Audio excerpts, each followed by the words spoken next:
Now for BITSAT, we have been shouting that how important mock tests are and why you should give mock test. And you also know the importance of giving mock tests on a regular interval so that you can score great marks in the final BITSAT paper. But do you actually know how to attempt these mock tests and what should be your strategy for the final BITSAT paper? How you should manage time, how much time you should give to each sections, how you should manage time if you're planning to solve the bonus questions, and what should be your overall approach so that you can score at least 300 marks in the final BITSAT paper. Now most of the students solve these mock tests very randomly without any particular strategy, and that is what the biggest mistake is. I don't want you to make the same mistakes again and again, and I want you to have a proper strategy while you attempt the mock test so that you can replicate the same strategy in the final BITSAT paper and score great marks. Now I don't know about other test series, but in phodu.club mock test we try to give you different simulations, different exam experiences with each mock test, because as you know that BITSAT is very unpredictable exam, and there have been different sets of papers that have come up in BITSAT where the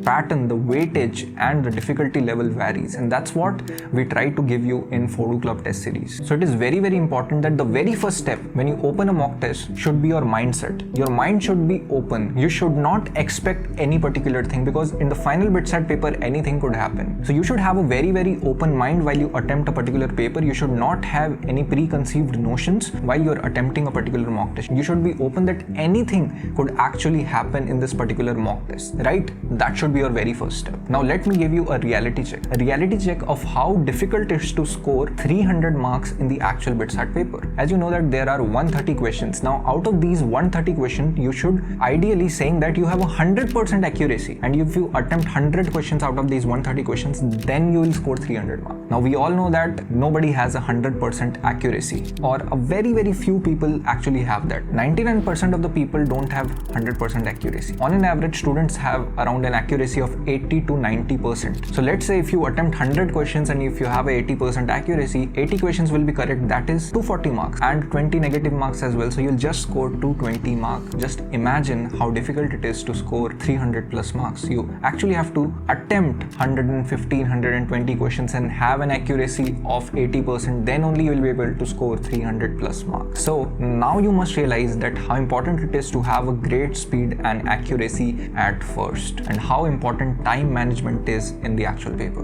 Now let's talk about how you should manage time in the actual mock test and the actual BITSAT paper. What should be your strategy? Now whenever a question flashes in front of your eyes, you should not spend more than 1.5 to 2 minutes in that particular question. If the timer exceeds 2 minutes, you should immediately leave that question and move to the next question. Don't put your ego into that particular question, because even if you make that question right, it will cost you a lot of time. So make it a thumb rule. Make it a thumb rule that no matter what happens, I will skip a particular question if it exceeds 2 minutes. Even if you know the question, even if you know the concept, don't bring your ego into that. Just skip that question. If you start doing this, if you just start skipping the question in the actual exam, you'll see a boost in your score, because ego तुम्हारा बीच में नहीं आ रहा. You will end up solving more questions, because end में क्या होता है? End में you lose patience. End में when 15-20 minutes are left, you are not able to solve many questions, and you don't want that. So follow this thumb rule from now onwards. It is very important to think like a businessman in the final paper and not bring your ego. It is just important to score 3 marks in a particular question, चाहे वो कोई सा भी question हो. You just want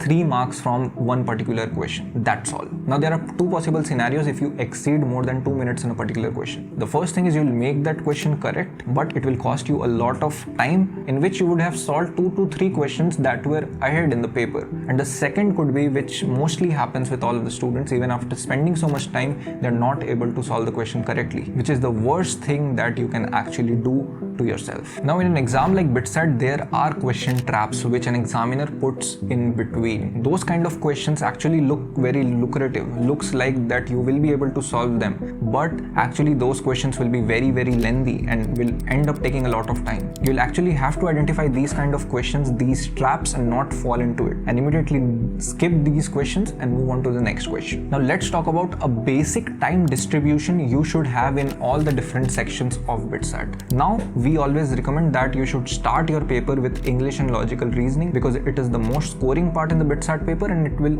immediately boost your confidence because you will be able to solve many questions in very less amount of time. So ideally you should spend around 20 minutes in English and logical reasoning section. Don't put too much brain into it, don't put too much time into it. Whatever feels logically correct to you, just mark it and move to the next section. After this comes chemistry. In chemistry you should spend around 40 minutes. So English and logical reasoning plus chemistry should ideally cost you around 1 hour. After this, for physics, you should solve physics in the next 50 minutes, and after that at the end you should keep maths for 1 hour, and whatever remaining time is left you can use that time to solve the questions that you are not able to do properly and to review your paper properly once again. As I told you, in the end 10 to 15 minutes anxiety is at its peak and mostly you are not able to solve new questions. So it's better that you keep this 10 minutes at the end as your buffer time and review your paper properly. Now whatever I told you about the time, it was a very surface level thing. This is how you should manage it, but overall how you should attempt your paper. At the very first round, as I told you, you should give 1.5 to 2 minutes to each question, not more than that. Just solve all the easy questions in the paper at first. You can do it section by section for a better time management, or you can do it overall as a whole, that first you solve all the easy questions, then you go to all the medium questions, and then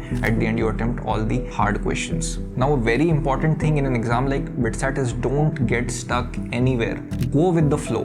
Whatever flow comes in, just go with the flow. Don't get stuck in a particular question. Many times what happens is that you mark a particular answer and then you keep thinking about it, कि ये सही है क्या? That I have marked it correctly or not? Oh, I have marked B. Let's shift it to C option. Don't do all these things. Don't confuse yourself much. Whatever comes to your mind first, go with that first intuition and mark that particular option. Other than this, please don't fall for any tukka tricks and all that things in your BITSAT paper. As you know that there are so many questions. These things won't help you in BITSAT much. First of all, solve all the questions properly, and at the end, if you're left with time and you have few questions remaining, then you can do guesswork. Otherwise, please don't do it. It won't help you much. Now let's talk about the bonus questions. Bhaiya, you didn't talk about the bonus questions. Now most of the students don't attempt bonus question, and you don't need to attempt bonus question. As you might understand, kitna sara time constraint hai. In 3 hours, attempting these 130 questions is such a big deal. Now let's say if you are left with around 20 minutes at the end of your paper and you have attempted around 115 to 120 questions, then you can do guesswork of those 10 questions, 10-15 questions that you were not able to do properly, and then move to the bonus questions. You can take this gamble, but other than this scenario,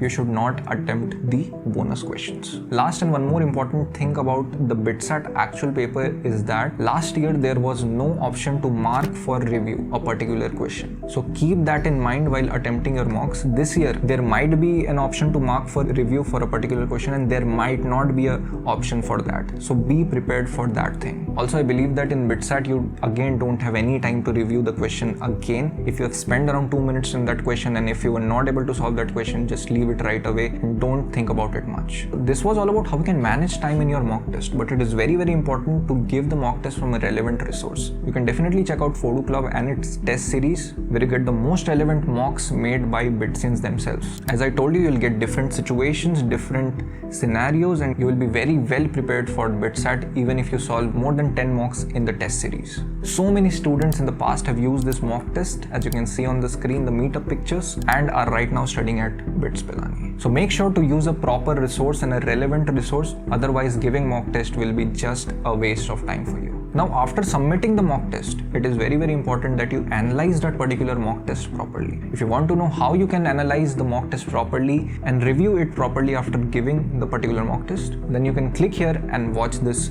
video. Wish you all the very best. साथ में फोड़ेंगे.